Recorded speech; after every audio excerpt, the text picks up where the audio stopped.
अस्सलाम वालेकुम everyone, welcome back to my YouTube channel.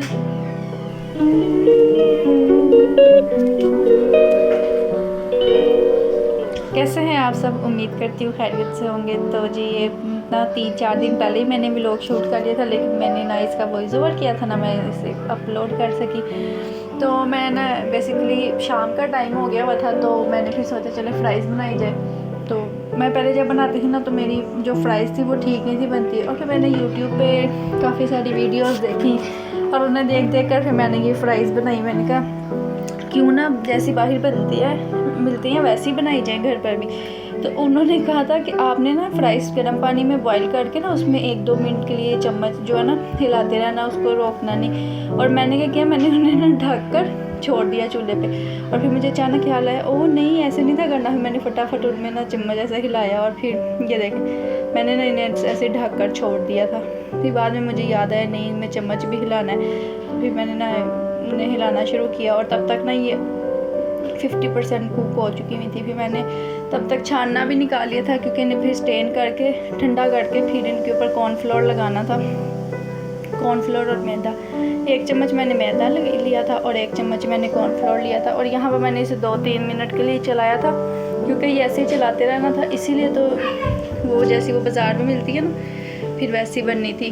और फिर मैंने इन्हें स्टेन कर लिया था। और मैंने जब इन्हें स्टेन किया तो फिर मैंने ना इन्हें थोड़ी देर के लिए ना फ्रीज़र में लगा दिया था, ताकि ये ना जल्दी ठंडी हो जाए। मैंने फ्राई करनी थी क्योंकि मेरे पास टाइम थोड़ा सा कम था, मेरे हस्बैंड ने काम पे जाना था, तो मैंने सोचा था वो खा कर चले जाएंगे या मैं उन्हें साथ दे दूँगी। तो मोमल को भी बहुत ज़्यादा पसंद है ये फ़्राइज़, तो मैं उसके लिए अक्सर बनाती हूँ। तो ये देखिए मैंने 1 जो चम्मच लिया था ना मैदा और 1 चम्मच कॉर्नफ्लोर, वो मैं लगा रही थी। और ऐसे एक चम्मच लगाती ना तो वो बहुत ज़्यादा टाइम लग जाना था, इसलिए मैंने कहा नहीं जल्दी जल्दी से लगाते हैं। और यहाँ पर ना ये ठंडी हो गई हुई थी, क्योंकि मैंने फ्रीज़र में जो रखा था इन्हें। और ये जब जो मैदा है ना और कॉर्नफ्लोर है वो जितना इनके ऊपर लगना था वो लग गया, और बकाया जो है ना वो मैंने नीचे प्लेट रखी थी वो प्लेट में चले गए। जितना एक्स्ट्रा था, जितना इनके ऊपर लगना था वो ऐसे लग गया। मैंने ना ये बाबा फूड की वीडियो देखी थी, तो उन्होंने ऐसे ही बताया था। फिर मैंने ना ऑयल गर्म होने के लिए पहले ही हाई फ्लेम पे रख दिया था। उन्होंने कहा था हाई फ्लेम पे इन्हें फ्राई करना है। और मैंने ना इन्हें साथ साथ फिर ऐसे डाला और थोड़ा सा उन्होंने कहा था हिलाना है और फिर इन्हें छोड़ देना है। फिर मैंने वैसे ही बनाई और मेरी फ़्राइज़ वाकई बहुत अच्छी बनी थी। मेरी अपनी कोई रेसिपी नहीं है तो ये वैसे ही क्रंची बनी थी, और जैसी वो होती है ना सॉफ्ट नहीं होती, सोगी नहीं होती, वैसी नहीं थी हुई है बिल्कुल भी। और ना इसके बाद मोमल इतना प्यारा जो है ना मोमेंट था, पर वो मैंने उसकी वीडियो ही नहीं बनाई। तो मैंने इन्हें फ्राई करने के बाद ना इनके ऊपर थोड़ा सा नमक और काली मिर्च डाली थी।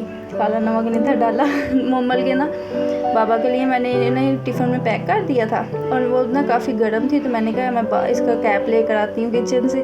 और मैं कैप लेने आई और तब तक मोमल मैडम ने क्या किया, पकड़ कर बाउल बैठ गई और बैठ कर ना उन्हें खाने लग गई। मैंने कहा ये आपकी नहीं थी, कहती नो इट्स माई ये मेरी है, मैंने नहीं देनी। फिर मैंने कहा चलो आप खाओ, तो फिर वो ना खाने लग गई। मैंने फिर दोबारा से और थोड़ी सी फ्राई की और वो मैंने मोमल के बाबा को फिर दी। और ये फिर ना तकरीबन नेक्स्ट डे का ही व्लॉग है, वो भी मैंने एक ही कंबाइन कर दिया सारे व्लॉग को। ये मैंने 2 चम्मच जो है ना बेसन लिया था, तो मैंने ना इन्हें बेसन के अंदर थोड़ा सा नमक और थोड़ी सी लाल मिर्च डालकर ना अंडों को पहले बॉईल कर ठंडा करके कटिंग कर ली थी मैंने। तो इसमें थोड़ा सा नमक डाला था और थोड़ी सी लाल मिर्च डाली थी। और बेसन को ना आप चाहे तो बेकिंग सोडा ऐड कर सकते हैं, पर मैंने नहीं था ऐड किया, क्योंकि ज़्यादा बेसन अंडों के ऊपर अच्छा नहीं था लगना। तो वैसे मैं कभी कभी ऐड कर भी लेती हूँ, लेकिन आज नहीं था मैंने किया। और इनको ऐसे अच्छे तरीके से मिक्स करके और फिर थोड़ा सा पानी डालकर इसको ना मिक्स कर लेना। और मैं तो 5 मिनट का रेस्ट दे देती हूँ बेसन और पानी को, और फिर इसको एक दफ़ा मिक्स करके अच्छे तरीके से तो फिर मैं फ्राई करती हूँ। क्योंकि मैं कभी कभी मोमल को कुछ बना कर देती हूँ, कभी कुछ डिफरेंट चीज़ें ट्राई करती रहती है ना, तो फिर मुझे ज़्यादा मसला नहीं होता। कभी नहीं भी इसका दिल करता खाना खाने को, तो फिर मैं इसे ज़बरदस्ती करके खिलाती नहीं। मैं कहती चले कुछ कभी फ्राइज़, कभी अंडे और कभी फ्रूट्स ऐसे ना मिलजुल के खा लेती है, वरना बच्चा एक ही चीज़ खा के भी तंग पड़ जाता है। और मुझे ये थोड़ा सा गाढ़ा लग रहा था और मैंने इसमें थोड़ा सा पानी और ऐड किया था। और मैं इसे ना फिर 5 मिनट के लिए रेस्ट देकर जो है ना फिर मैं चली गई थी। और ये मेरा बेसन जो है ना वो रेस्ट सही हो गया था और साथ ही मेरा ऑयल भी गर्म हो गया था। मैंने इसे ना कम ऑयल में फ्राई किया, मैंने ज़्यादा ऑयल नहीं था डाला। आप चाहे तो डीप फ्राई कर सकते हैं। तो और इस सूरत में, किचन गंदा होने की सूरत में अम्मी से जूतियाँ भी आपने खुद खानी है, मेरे पे इल्ज़ाम नहीं देना, क्योंकि मैंने तो खुद ही साफ़ करना था, इसलिए मैंने गंदा भी कर लिया था। तो मैंने साफ़ भी हो गया, मैं निकाल लिया था। और मैंने जब अंडा एक ऐसे डालने लगी तो वो मेरे हाथ से छूटा और ऐसे ही चूल्हे के ऊपर गिरा, वो सारा बेसन हो गया था। वो मैंने साफ़ किया था पर मैंने वीडियो नहीं बनाई। और मैं इसे 1 बाय 1 करके रख रही थी। और यहाँ पर ये बिल्कुल रेडी हो चुके थे। ये देखिए ज़्यादा बेसन नहीं लगा हुआ ना। अगर आप इसके अंदर बेकिंग सोडा ऐड करेंगे ना तो वो ऐसे पूरे ना अंडों के साथ चिपक जाएगा बेसन। और ये नेक्स्ट उसी दिन शाम को मोमल बहुत ज़्यादा चिड़चिड़ी सी हुई थी। मैंने सोचा शायद घर पर रह के ऐसे हो गई है, तो मैं इसे लेकर, शाम का टाइम था और इतनी ज़्यादा हबस थी, बहुत ज़्यादा गर्मी भी थी, पर मोमल का ना मूड फ्रेश करने के लिए मैं इसे लेकर गई थी पार्क। यहाँ पर ना झूले वगैरह लगे हुए हैं बच्चों के और मोमल बहुत ज़्यादा इंजॉय करती है। जब से मतलब यहाँ पर आए हैं ना दुबई में, तो मैं इसे लेकर बहुत कम बाहर जाती हूँ, तो बट यहाँ पर आकर मोमल बहुत ज़्यादा इंजॉय करती है। जब हम पहले यहाँ पर रहते थे तो तब भी मोमल यहीं पर आकर बहुत ज़्यादा खुश होती थी, क्योंकि बच्चों को क्या चाहिए, झूले, और वो जहाँ पर मिल जाए बच्चे खुश। और मोमल को तो सीढ़ियाँ चढ़ना वैसे ही बड़ा पसंद है, और ये स्लाइड की सीढ़ियाँ थी, तो वैसे कहती खड़े होकर चलो, लेकिन वो स्टंट कर रही थी, कहती नो मामा, वो उसको ऐसे ही चलना ना जैसे बच्चों की तरह उसको चढ़ना पसंद है। मैंने कहा चलो फिर जैसे उसका दिल कर रहा है वैसे ही जाए। और देखिए कितनी स्लो जा रही। मैंने कह रही थी मोमल तुम इतनी स्लो नहीं जाती, तेज़ करो, पर वो अपनी मर्ज़ी से जा रही थी। मैंने कहा चलो जैसे खुश हो रही है वैसे ही चली जाए।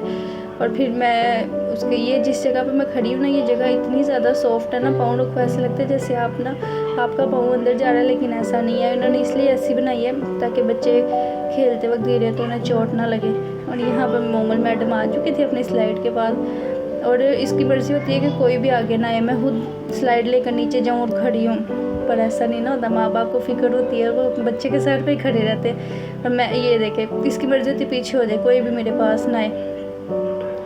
यहाँ पे ये सेकंड टाइम फिर ऊपर आ गई। और यहाँ पे मोमल फिर आ चुकी थी ऊपर, और मैंने इसको एक स्लाइड लेना बहुत पसंद है, और एक यहाँ पर दूसरा झूला है, वो भी मोमल को बहुत ज़्यादा पसंद है, क्योंकि उसमें काफ़ी ज़्यादा सेफ्टी है और मुझे ना इतनी टेंशन नहीं होती। ये वाला झूला मोमल को बहुत ज़्यादा पसंद है। और ये ना मैं ज़्यादा तेज़ नहीं देती, लेकिन इसे पता है कि मैं यहाँ से गिरूँगी नहीं, इसलिए इतनी बेफिक्र होकर ले रही, वरना मोमल बहुत ज़्यादा डरती थी पहले झूलों से।